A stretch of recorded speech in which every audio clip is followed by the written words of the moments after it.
തമിഴകത്തെ ജനനായകൻ വെള്ളിത്തിരയിൽ നിന്നും ജനങ്ങളുടെ അടുത്തേക്ക്. തമിഴ് മണ്ണ് എപ്പോഴും ആരാധനയെയും രാഷ്ട്രീയത്തെയും ഒരേ തൂക്കത്തിൽ അളന്നിട്ടുള്ള ചരിത്രമാണുള്ളത്.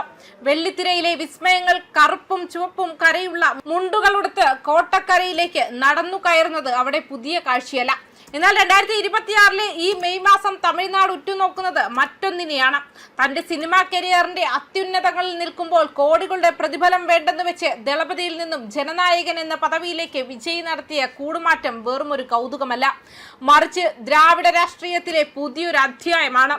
തമിഴ് വെട്രി കഴകം എന്ന പാർട്ടിയിലൂടെ വിജയ് ഉയർത്തുന്ന വിസിൽ ചിഹ്നം ഒരു പുതിയ വിപ്ലവത്തിന്റെ സൂചനയാണോ അതോ സിനിമാ താരങ്ങളുടെ രാഷ്ട്രീയ പതനത്തിന്റെ ആവർത്തനമാണോ എന്നത് കാലം കരുതിവെച്ച ചോദ്യമാണ്.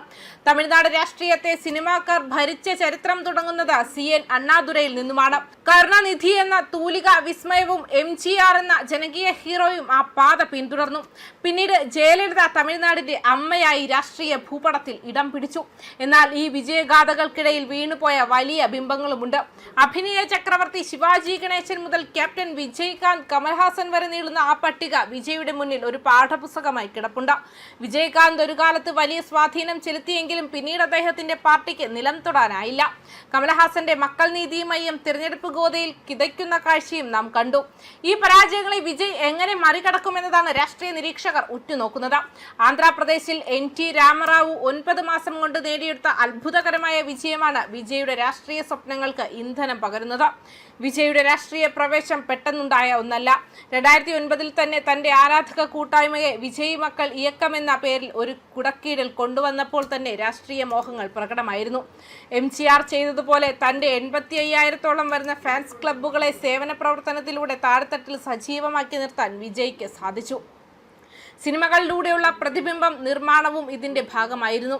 കത്തിയിലെ കർഷക പ്രശ്നങ്ങളും മേഴ്സലിലെ ആരോഗ്യരംഗത്തെ അഴിമതിയും സർക്കാരിലെ രാഷ്ട്രീയ ബോധവൽക്കരണവും വിജയിയെ ഒരു സോഷ്യൽ രക്ഷകൻ എന്ന നിലയിൽ യുവാക്കൾക്കിടയിൽ പ്രതിഷ്ഠിച്ചു. തന്റെ 69ാം ചിത്രം ജനനായകൻ തന്റെ അവസാന ചിത്രമായിരിക്കുമെന്ന് പ്രഖ്യാപിച്ചതിലൂടെ സിനിമയേക്കാൾ രാഷ്ട്രീയത്തിനാണ് താൻ മുൻഗണന നൽകുന്നതെന്ന് അദ്ദേഹം അടിവരയിട്ടു. എല്ലാ രാഷ്ട്രീയ യാത്രകളിലും എന്ന പോലെ വിജയ്ക്കും അഗ്നിപരീക്ഷകൾ നേരിടേണ്ടി വന്നു. കരൂരിൽ നടന്ന രാഷ്ട്രീയ റാലിക്കിടെ ഉണ്ടായ തിക്കിലും തിരക്കിലും പെട്ട് 41 ജീവനുകൾ പൊലിഞ്ഞത് അദ്ദേഹത്തിന്റെ നേതൃപാടവത്തെ ചോദ്യം ചെയ്യുന്നതായിരുന്നു.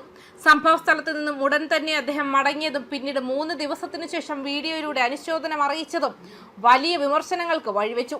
കൂടാതെ വ്യക്തിജീവിതത്തിലെ അസ്വാരസ്യങ്ങളും വിവാഹമോചന വാർത്തകളും രാഷ്ട്രീയ എതിരാളികൾ ആയുധമാക്കി. ഒരു ജനനായകൻ എന്ന നിലയിൽ ജനക്കൂട്ടത്തെ നിയന്ത്രിക്കാനും പ്രതിസന്ധികളെ നേരിടാനുമുള്ള സംഘടനാപരമായ പക്വത വിജയ് കൈവരിച്ചിട്ടുണ്ടോ എന്ന ചോദ്യം ഇപ്പോഴും അന്തരീക്ഷത്തിലുണ്ട്. പെരമ്പൂരിലും തിരുച്ചി ഈസ്റ്റിലും മത്സരിക്കുന്ന വിജയ്ക്ക് ഈ വിമർശനങ്ങളെ വോട്ടാക്കി മാറ്റുക എന്നത് വലിയ വെല്ലുവിളിയാണ്. DMK, AIADMK എന്നീ ദ്രാവിഡ കക്ഷികളോട് മടുപ്പുള്ള ഒരു വിഭാഗം യുവാക്കൾ വിജയെ പ്രതീക്ഷയോടെയാണ് കാണുന്നത്. BJPയോടോ DMKയോടോ ഒരു കാലത്തും സഖ്യത്തിനില്ലെന്ന് പ്രഖ്യാപിച്ച DVK 3ാം ബദൽ എന്ന നിലയിലാണ് സ്വയം അടയാളപ്പെടുത്തുന്നത്. സ്ത്രീകളെയും യുവാക്കളെയും മത്സ്യത്തൊഴിലാളികളെയും ലക്ഷ്യമിട്ടുള്ള വാഗ്ദാനങ്ങളാണ് പാർട്ടിയുടെ പ്രകടന പത്രികയിലുള്ളത്. മത്സ്യത്തൊഴിലാളികൾ, വിദ്യാർത്ഥികൾ, സ്ത്രീകൾ എന്നീ വിഭാഗങ്ങളെ കേന്ദ്രീകരിച്ചുള്ള വിപ്ലവകരമായ വാഗ്ദാനങ്ങളാണ് വിജയുടെ TVK മുന്നോട്ട് വയ്ക്കുന്നത്. 8 ഇനം മത്സ്യങ്ങൾക്ക് താങ്ങുവില ഉറപ്പാക്കുന്നതിനൊപ്പം ട്രോളിംഗ് നിരോധന കാലയളവിൽ 27,000 രൂപ ആശ്വാസധനവും സബ്സിഡി നിരക്കിൽ ഡീസലും നൽകുമെന്ന് പാർട്ടി വാഗ്ദാനം ചെയ്യുന്നു. വിദ്യാഭ്യാസ മേഖലയിൽ 12ാം ക്ലാസ് മുതൽ PhD വരെയുള്ള പഠനത്തിന് 25 ലക്ഷം രൂപ വരെ ഈടില്ലാത്ത വായ്പ നൽകുമെന്ന പ്രഖ്യാപനം യുവജനങ്ങൾക്കിടയിൽ വലിയ പ്രതീക്ഷയാണ് നൽകുന്നത്.